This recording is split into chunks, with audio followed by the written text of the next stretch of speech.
Place that he was talking. Braun sagged to his seat once more. It had been a long day, November 14, 2019. In that one day, he had lived the 24 years that he normally would have. He had been abandoned, lost, made famous, toasted by the leaders of the world, seen the horror of the barbarians. He had found a companion.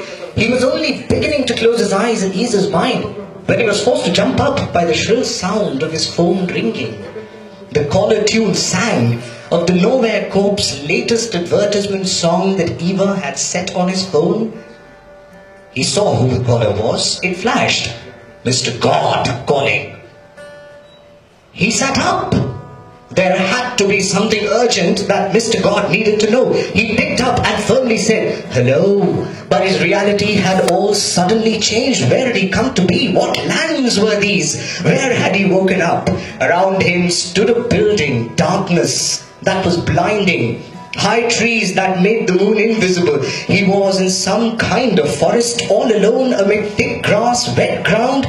There was no movement anywhere, no sound whatsoever but that of the shrill friction of his own hands against his body. He was all alone, shocked as he felt his body. He could feel his own skin. He was naked, stroking the forehead of his penis, for he had nothing better to do. He could feel his penis dangling in the air. Where was he? He wondered. He looked back to figure out the place. Nothing was visible. He looked around. Nothing was visible still. Before him stood a row of tall trees that could be felt in the background of moonlight. They had stubbornly blocked, and life around him was dead in the leaves. They did not stir for lack of wind. The darkness was abject, so stark that its blankness became his only alive sensation. The only sound he could now hear was that of his own heart pounding away hoarsely. His breath was running away from him every moment like a horse wildly lost upon the moors.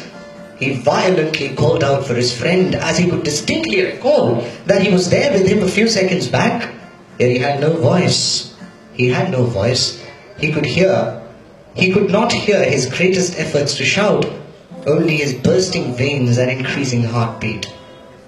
Then, in the blank, stark darkness, he heard a shrill, loud voice of women wailing.